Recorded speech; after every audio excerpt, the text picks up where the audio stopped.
Welcome to Piano Inspires podcast, celebrating pianists, teachers, and innovators as they share their inspiring stories about the transformative power of music. Are you passionate about piano and keyboard education? Then mark your calendars for an event that's set to elevate your teaching skills to new heights. The National Conference for Keyboard Pedagogy is back, and it's bigger and better than ever. Join us for our online conference on June 7 and 8, 2025, and our in-person conference, July 23 to 26, 2025, in Lombard, Illinois, for an unforgettable gathering of educators, performers, and industry experts. Whether you're a seasoned professional or just starting out, this conference offers something for everyone. Dive into workshops led by renowned instructors, discover cutting-edge teaching techniques, and connect with like-minded individuals who share your love for music education. Don't miss out on this incredible opportunity to learn, grow, and be inspired. For more information, visit nckp2025.com today. Hello, everyone. Welcome to the Piano Inspires podcast. My name is Artina McCain, and I am a program advisor here for the Francis Clark Center. And I have the fantastic pleasure of interviewing world-renowned pianist Anton Nel. He's the winner of the 1987 Naumburg International Piano Competition at Carnegie Hall. He continues to tour internationally as recitalist, concerto soloist, chamber musician, and teacher. Some of his highlights in the U.S. include performances with the Cleveland Orchestra, Chicago, San Francisco, Dallas, Seattle, and Detroit Symphonies. Overseas, he has appeared at Wigmore Hall in London, the Concertgebouw in Amsterdam, Suntory Hall in Tokyo, and major venues in China and Korea, and undertakes regular tours in South Africa. As a much sought-after chamber musician, he regularly appears with some of the world's finest instrumentalists at festivals on 4 continents. He holds the Joe R. and Teresa Lozano Long Endowed Chair at the University of Texas at Austin, and is currently visiting professor at the Manhattan School of Music, and annually presents master classes at the Glen Gould School in Toronto. During the summers, he's on the artist faculties at the Aspen Music School, the Orford Music Academy in Quebec, and at the Steens Institute at the Ravinia Festival. And I also want to add, he is one of my former teachers at the University of Texas at Austin when I was working on my doctorate program there. Anton, welcome to the show. It's such a pleasure to be with you and to see you again. Yes, likewise. Well, we're going to have a great time talking about Anton's life as a musician and some of his inspirations. Let's start at the beginning. What inspired you as a child to start piano? The principal inspiration in my life with music was my mother, that's for sure. There was always music in the home. Everybody on my mom's side took lessons. My mother also had a beautiful voice. And I would be willing to say that if she had had proper opportunities, she would have gone far because she had a naturally beautiful sound. She had an easy technique. She could play by ear quite wonderfully. But, she was of the generation where she was from an incredibly small town. She probably had the very best teacher they had. But there were not, that many opportunities. And when it came to a certain point, of course, she was expected to marry and have a family. And so when I picked up the urge to play the instrument pretty much from hearing her play and, started up and then went from there, she was so delighted because she, it was something that she had sort of wished for herself. So she was wonderful in that way. Amazing. So your mother was your inspiration. And then who was your first teacher past your mother? So at that time, I was born in Johannesburg, and when I was about 6, we moved to a farm about 2 hours away. And so I grew up on a farm between the ages of 6 and 15. Oh, And I started sort of late, but I was sort of picking away at the piano. And the only thing my mother really taught me to play was Do a Deer from The Sound of Music with one finger. But the piece that got me piano lessons was the Schumann Happy Farmer, because I managed to figure out what the chords were and so on. And so she signed me up with a local teacher. When I was 10 when I started, and I just remember that it was so much fun to do all of this. And this teacher took me as far as he could, and then eventually introduced me to my uh, principal teacher in Johannesburg, who I stayed with for about 8 years. And so we commuted, 2 hours a week there and back for lessons. Wow. And so what gave you that inspiration at a young age that this was something you actually wanted to follow? Because you could have been a farmer on the farm, but you Yeah. decided to be a pianist. I guess I love the sound of it. I don't know Mm. quite how to describe it. In South Africa, for one thing, we didn't have television until 1976. Mm. So the families gathered around the radio. And so there was always music in the house. And my mom said that as a child, we had these cute little music boxes that you would sort of turn and they would play, "Oh, where is my little doggone," kind Oh. of thing. And I would, you know, want to hear them in reverse, this kind of thing. So it was, but but clearly I was attracted to it. And when I started to play to it was seemed like a very natural thing for me. I just loved it. And to this day, of course, I rather like it too. Oh, yes. But I remember the beginnings were really so much fun because things came quickly, and uh, I was eager. I was always an eager student, and I remember my mom having drawers full of old books that she used to everything from 101 piano solos everybody loves to play Mhm. to quite sophisticated music, and also songs that she used to sing. I A good day's entertainment was if she allowed me to go through these things and sort of pick at really. So it was quite wonderful. Oh, wow. So, okay, you have a new teacher and then you move on. So, what Yeah. does college look like for you? And what was your mentorship like at that part of your career? Okay. So at this point, during that time in South Africa, there were wonderful opportunities for young people. So when I was 12, I had the opportunity to play with orchestra for the first time. I played the Mhm. first movement of the Beethoven First Concerto, and a lot of other things sort of happened, not because of me necessarily. I think just because of my teachers Mm. steering me in the right way. And they said, jump, and I said, how high? Mm. And then um, when I was about 13 or 14, I went to this teacher in Johannesburg because my farm place, the city was called Rustenburg. It's a big city now. Really didn't feel that he could take me further. And this man was phenomenal. His name was Adolf Hallis, and he was born in South Africa but left when he was about 18 or 19. He won a scholarship to go to Europe, and he was a Leschetizky student, who of course was a Liszt student, and he was phenomenal. He knew Debussy and Ravel and Britten. I have a Gaspard de la Nuit with Ravel's handwriting in it. Oh, wow. Yes, and he did phenomenal things, like he made the first ever recording of the Debussy etudes for Decca, first ever. They're on YouTube. Mhm. He played the world premiere of the Hindemith Concerto.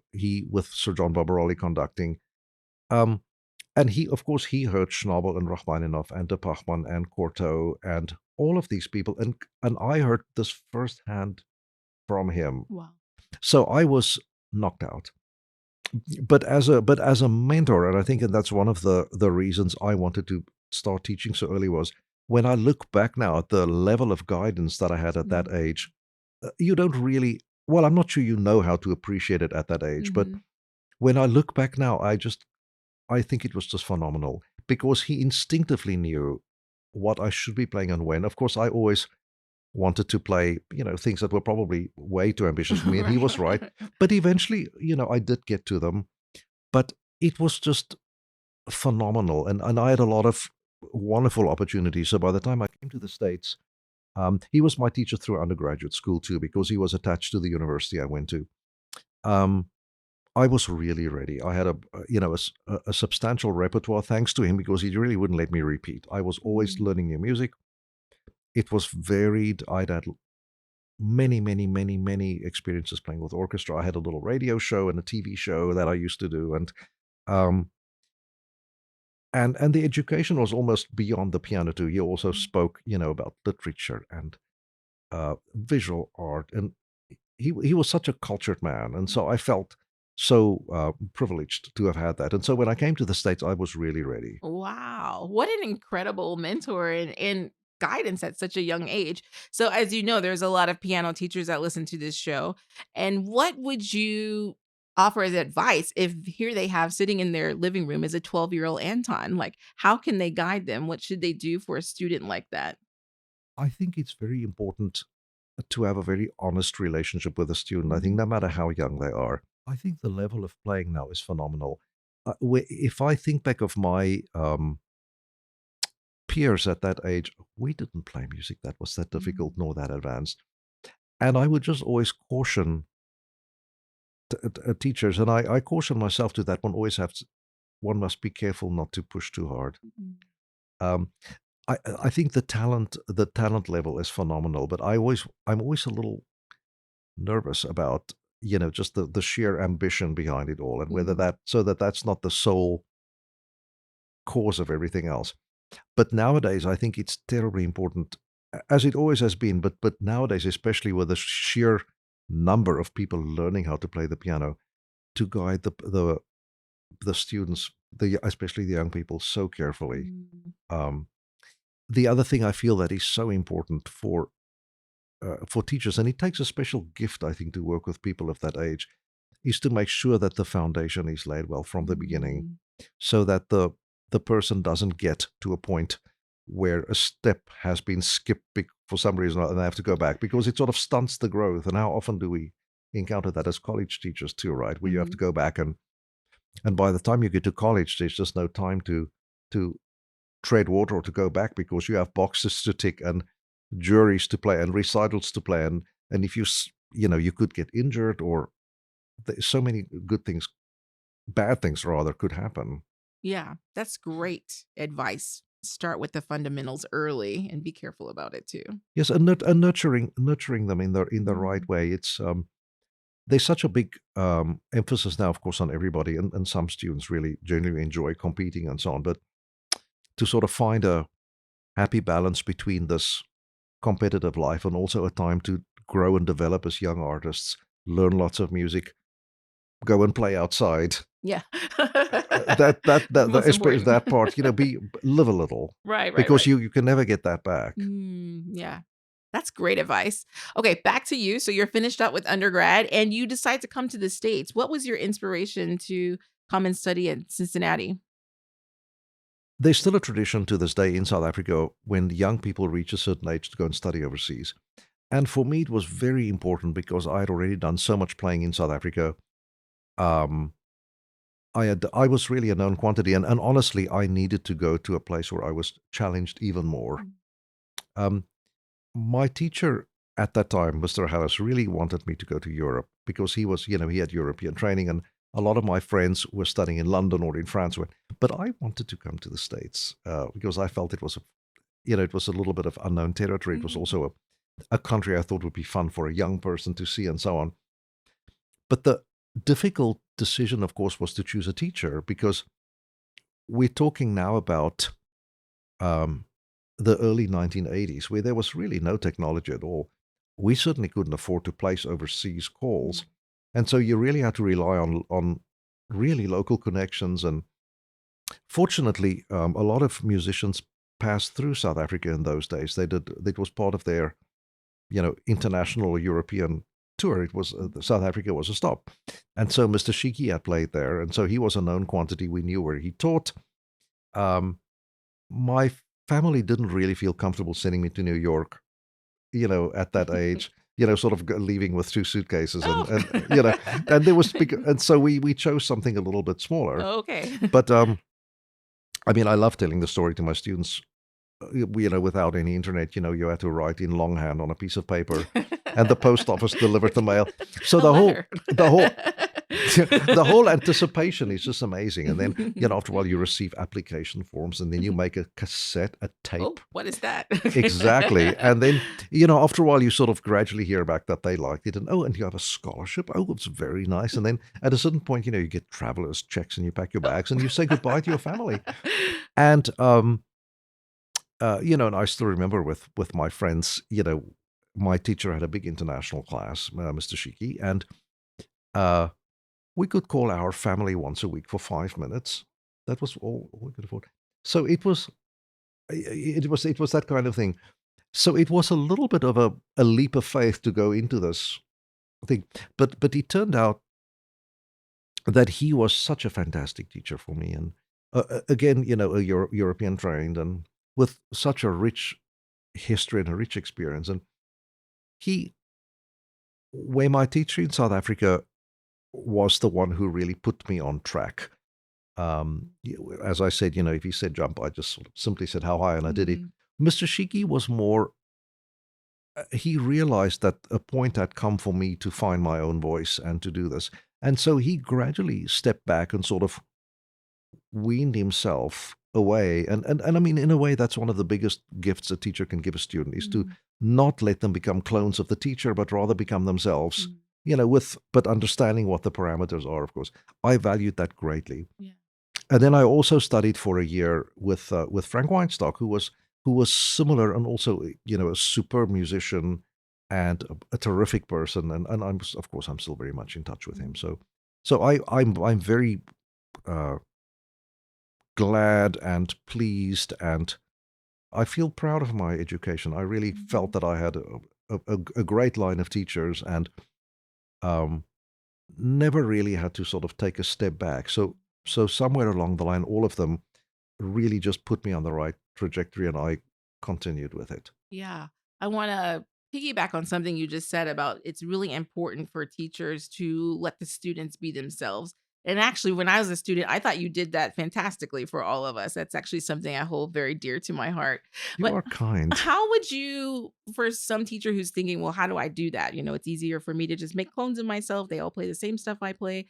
How do I allow my student to be themselves and encourage them to do so?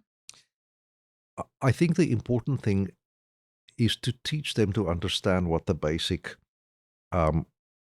rules are, whether because they all sort of change really with whatever piece by whatever composer you play. But by letting them, and I think this is where they have to learn how to experiment and try things, and bring different versions also to the teacher, and then the teacher can, and sort of to talk about it so that they understand what their barriers or parameters are. Because I think it's because everybody has. I think if you simply enforce your own way on them, you are in a certain way almost stunting their creativity. And also when they're done with school and suddenly you're not there, they wouldn't know what to do. And that is the very important part, is to allow them, give them independent thinking, because then as a teacher they will pass that on as well. But it comes with, I think not. I think it's a gradual thing, because I think the teaching of the I guess you could call it stylistic discrimination is the first thing, and then let them take that and add their own, however many percent of yourself you want to put into it, not the teacher's percent, but theirs. And then you step back as an evaluator and say, okay, this and this and this is out of bounds, but maybe if you rethink it in this way, it could work. Versus saying, no, that dot is always going to be a dot, whether it's, and for them, and then also, but what comes with that for them too, of course, is a knowledge of music as a greater entity, not just, a Mozart sonata, but, a Mozart string quartet or a Mozart opera or a piece of Mozart chamber music, and how that belongs in the bigger scheme of things even. And I think once you understand that, I mean, I often say that, of course, I like the piano, it's my life, but I love music. And I think that's the big part. The big music picture is very important, because you can draw from that in whatever you're doing. But you have to be intellectually curious and love it, so that you actually do that, no matter how long it takes you, and of course that opens up a whole other can of whatever, because especially younger students now, of course, are so busy with so many other activities that there is not enough time to go there. And you have to start young, because there's a lot of music out there. Right. it's too much. I always tell my students, you'll never play it all. So Yes. there'll always be And something that's to just play. the piano, right? Yeah, exactly. Not Mhm. even our chamber music and concerti. So, Yes. well, okay. It sounds like you've had an incredible setup. You had fantastic teachers, fantastic schooling. Were there any challenges that came to you in your early career that you had to overcome? Honestly, I was very lucky. Mm, I was super, super, super lucky. I did not um, encounter. And nowadays, it's a lot. I mean, as a young person, I was just very, very lucky, and I coasted along seemingly without any sort of bumps in the road. mm, And I was also just very lucky with a great support system I had, and teachers, and my mom certainly, who was a big thing. So I was very lucky. mm, Not everybody is that way. I mean, I've had students certainly who have not been lucky, and and then you have to take on the role of the big support person and the encouraging person and all that. That's something that one has to learn to do. mhm. What advice would you give for other professors and colleagues who are in that position? Like you said, their students get out and they don't know what to do and they need that encourager. What would you say is a good thing for them to do to encourage them to get back on path or find the way that they're supposed to go in music? It's it's very important to understand when you go into music or into anything really, that if you subject yourself to it, say you enter a competition, and even if you are fabulous, it's not necessarily going to be your way. That's a hard lesson to Mm, learn. mhm, Um, and if it doesn't go your way, you have to. You unfortunately, our business is such that you have to have, sort of a very thin and translucent skin, because you're supposed to be the mm, creator of this wonderful, or a creator of this wonderful art. But then there is this other thing where you have to have a skin as thick as an elephant, because you have to deal with rejection, mhm, with everything else on that spectrum. So it's something that you have to cultivate. But the mentor has to be super encouraging mhm, and also realistic. mm, I I think about this more and more with the amount of people in our field, that I think there's a lot of honesty that also has to be involved in it. I don't think one should send mixed messages to one's, mm, because this life goes by very quickly, mm, and I think it's wrong to sort of falsely encourage. I think it's just one of those things. mm. But I think done in a one can achieve miracles if it's sort of done in a loving way. No, I love that. One Real, can achieve miracles in a loving way. you Yeah. bet, Yeah, you're right. absolutely. Well, let's talk about some of your other influences. You've told us about your fantastic mentors and teachers, but are there other musicians that inspire you, or was there another event that really inspired you within your career? Yes, yes. Um, some of the biggest influences I've had in my life is making music with other people, Mm, and of course hearing other people play. But my first love was, well, I should just backtrack for a second. As a child, it was a different time, and I was really groomed by my teacher to be a solo pianist. Um, and in those days, it's funny. This was not so long ago. There was a certain stigma to people who played with others. You would, yeah, of course, mm, nowadays you have to be the complete pianist slash artist, everything. mhm. But in those days, you could get a sort of different kind of name or branding if you accompanied Right. somebody else, and so Yeah, on. yeah. But of course, my teacher, who was already 80ish or so when I started Mm, to study with him, by the time I went to undergraduate school, he was in his early 80s, and he always taught at home. So I was at the university during the day, and he did not know that I was playing with everybody in the school. And this I got to learn so much music. mm, And the same at my 3 years at the University of Cincinnati. I would sometimes play 3 recitals a night. I just loved playing with other people and learned so much. So when I came out in the real world and started to, uh, you know, play at, say at summer festivals like Aspen, for example, or all these other people, and where you forge these relationships with musicians, and some of them, well, a lot of them are so inspiring. So they make you into better musicians. You come away from a rehearsal and going, I didn't know, you know. and they make you sound better than you really are. So you learn and absorb, and then I take some of the stuff and pass it on to my own teachers. Mhm. And to me, that's, and I love listening to music. I love listening to lots of things, uh, and I'm inspired by a lot of players from the past and the present. And sometimes you hear even young players where a 16, 17, 18-year-old plays in such a way where you almost cannot believe how sophisticated it is. And that to me, it makes me so happy. Um, yes, Yes, yes. yes. No other. No, I'm greatly inspired by Mm. other musicians. Uh, You know, wonderful. Yeah. So you do so many things now. We'll come to the present day. What are some of your favorite things to do in your career now, that you've accomplished so many things? It probably will all involve playing with other people. I mean, Mm. if say for example, playing a Mozart concerto with a wonderful chamber orchestra, um, playing a really wonderful chamber music concert. I sometimes get to work with singers, not so much.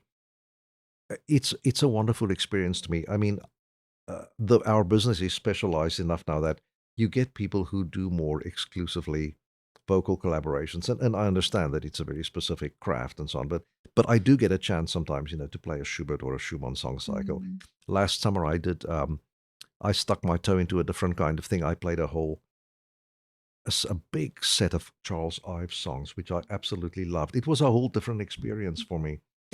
Um, of course, I play a lot of period instruments now, and so that has been talk of learning something new, and talk of inspiration to play on these instruments, and study the style, and to play harpsichord and fortepiano.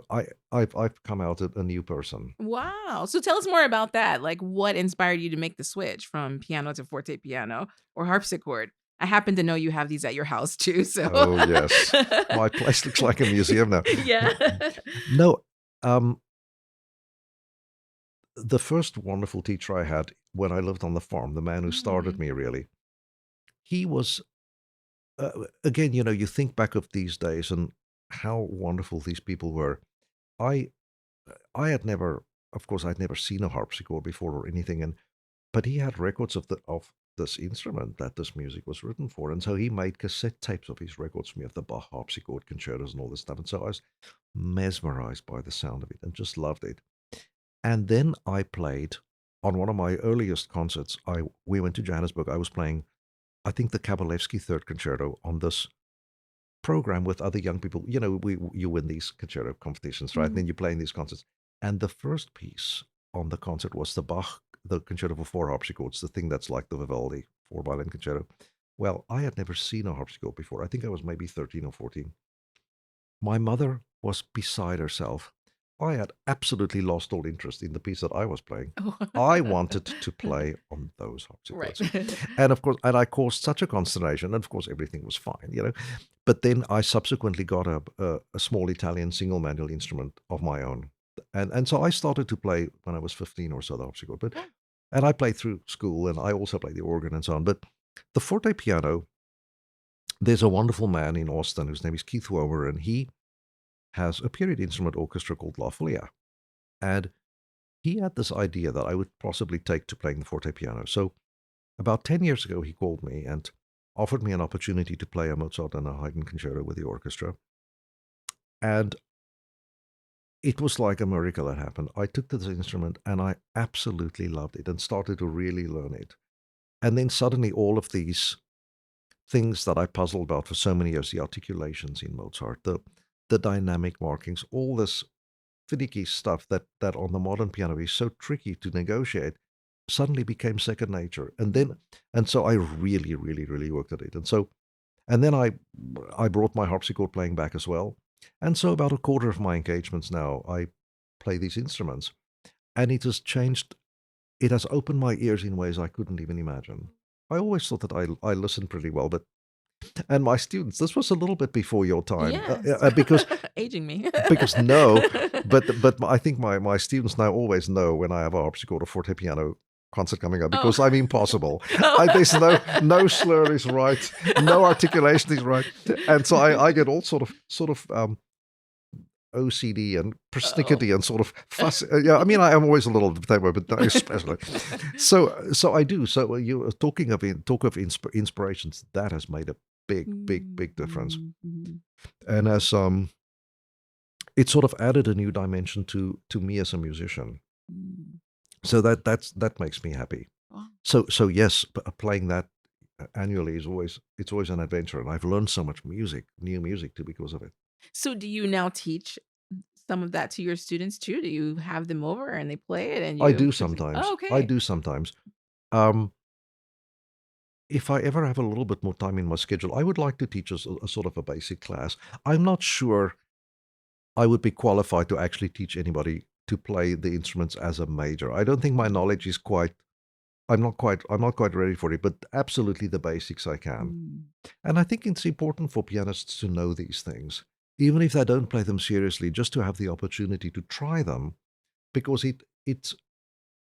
it's initially quite shocking. Still, when I go to, I just had to play a forte piano program the other day, and you go to it, and for the first 2 or 3 hours on the instrument, if you've not played it for a while, you sound so bad. Oh. Oh, you sound so, because you keep wanting to, and for those things you have to let the instrument play you. You mustn't play it. You let it; it'll show you if Right. you let it. But if you sort of take out your Rachmaninoff third concerto Oh. chops, it's not going to work. Definitely not. But you'll still have we all have tendencies, you know. Mhm. So That's awesome. Yeah, we don't have enough opportunity to play period instruments as pianists, so that's incredible. That's a part of your engagements now is to play those instruments. yes, because I mean, again, it's something that becomes sort of very specialized now. You either do it with, and the groups I play with are 100% authentic. I mean, last year I had this fabulous opportunity. I played the Beethoven Fourth Concerto um, on a replica of an instrument from about 1809 Mm. with about a 50-piece all original instrument orchestra. Even the clarinets even made their own instruments Oh wow. from that. It's something I'll never forget as long as I live. I had to relearn the whole thing, of course, and it's still the instrument still had knee pedals, just like my forte piano at home, Mm. and also all his instructions about how to use the una corda and all this, and in the slow movement. It was a transformative thing. I'll never forget it. Wow. So let's say there's a teacher out there who really wants one of these instruments in their homes. Where can you get one, or who's a builder that you could recommend? Oh, absolutely. There's a very the internet. Oh, well, yes. But there's a great and very trustworthy site called the Mhm. Harpsichord Clearinghouse, and they are in the Northeast. Maybe I think maybe in Massachusetts Mhm. or Maine or somewhere up there. They That's where people sell harpsichords and forte pianos and early instruments, and they are fantastic. They are fantastic. If you really want to be hardcore, there are several people who build. The greatest builder in the world now probably is a man called Paul McNulty, who we have one of his instruments at UT actually. Our forte piano was built by him, Oh wow. and he lived in the States. He lived northeast for a while, maybe in Boston, but he lives in the Czech Republic now, and he builds everything from instruments from Haydn, Mozart's time to instruments of Chopin and Schumann's time, and everything in between. And sort of Graf style instruments from Schubert's time, and uh, they are all over the world. I mean, if you order one, you have to be prepared to wait. Okay. But he's a really cool character, and his instruments are magnificent. Mm. I don't know of anybody else who builds better forte pianos than he does. No, he's the craftsman. Oh, fantastic. Now everyone knows who the person is that they need to find on the internet. Oh yeah, you Yeah. could chat to him. He's on Facebook. He's a very friendly guy. Awesome. And on his page actually he's always showing off the latest. His wife is a pianist, and so um, on a lot of these pages he'll say where he is today and and his instruments. But yeah, there was just a period instrument Chopin competition in Mm. Warsaw. He made a lot of those instruments, and so the winners tour around and use these instruments. Oh, it's wonderful. Oh, Mhm. fantastic. Mhm. Well, we've discussed so many things about your career, about your mom's influence, your teacher's influence. Is there anything else that we missed that you felt like had a tremendous impact in the career that you've had today?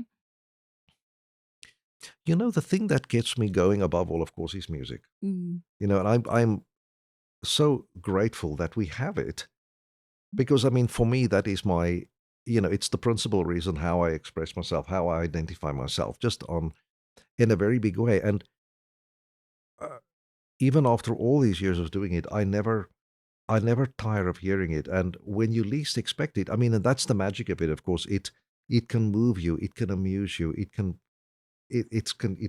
be humorous, it can be everything. So, I mean, that of course is the big inspirator, if there is such a thing, mhm. of everything. Yeah. That's where it all begins, and then we are the people who, uh, you know, are fortunate enough, are privileged enough to put that into motion. And then there are those wonderful people behind us who help us along. It's all part of Mhm. a big circle. It's fabulous. Mhm. Well, that actually brings me to the last two questions, which is about music. So thank you for the lead in. Oh, good. Um, so, what impact do you think that music is having on the world now? I wish there was a way in which we could spread it even further than we already are. Mm, There's something about classical music anyway that to me is, it's such a highly specialized and wonderful art form.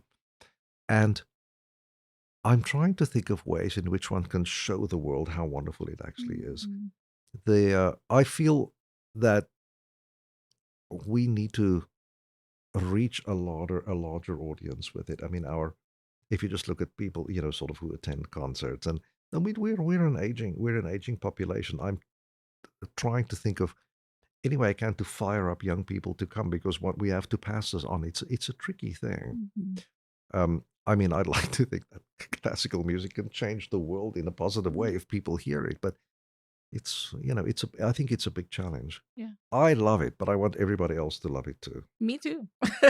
You taught me that. You are so sweet. Well, I feel like you've answered this question in many ways, but this is the Piano Inspires podcast. So we have to ask you, how does piano inspire you? Well, I love the sound it makes. I love the sensation of touching the keys. I love the fact that we can sound like any instrument in the orchestra. I love the fact that we are a self-sufficient thing, that we have it's a bottomless pit of repertoire to play. And once you're done with that, you get to play all of that plus all the other people you can work with. Um, who was it? I think it was Martha Stewart. Whenever she said something, I would say that a piano is a good thing. I love it. The piano is a good thing. A piano is a good thing. No, no. I mean, it's an inspirational thing as a whole, and it will do your bidding. If you treat it nicely, it will deliver in spades. And of course, if you don't, it'll bark or bite. Right. It's actually one of my favorite things you would say as a teacher. Don't bark. Because it'll give you back what you give. Mm. It's sensitive too. Yes. Well, Anton Nel, it's been such a pleasure to get to talk to one of my former teachers. And I know all of our teachers are so excited to hear what you had to say to them today. Thank you for your time, and thank you for what you do for our career and our field. Thank you for having me. And it's, I can say this on the air. I'm so proud of everything you've accomplished. And it gives me great joy to follow you and to see all you're doing. It makes me Oh, so happy. There is no, and for all of you teachers listening out there, I don't think there is anything, and I'm sure you feel the same, that a teacher wants more than for their students to do well. And here is a living example. well, thank you. And Good much gratitude to you. pleasure. The Francis Clark Center is a not-for-profit educational organization that serves the advancement of piano teaching, learning, and performing. Divisions include Piano Magazine, Piano Inspires Kids, Journal for Piano Research, National Conference on Keyboard Pedagogy, the New School for Music Study, Piano Education Press, International Online Teacher Education, and Piano Inspires Online Community Hub. Please visit us at pianoinspires.com to learn more about our impactful work and inspiring community.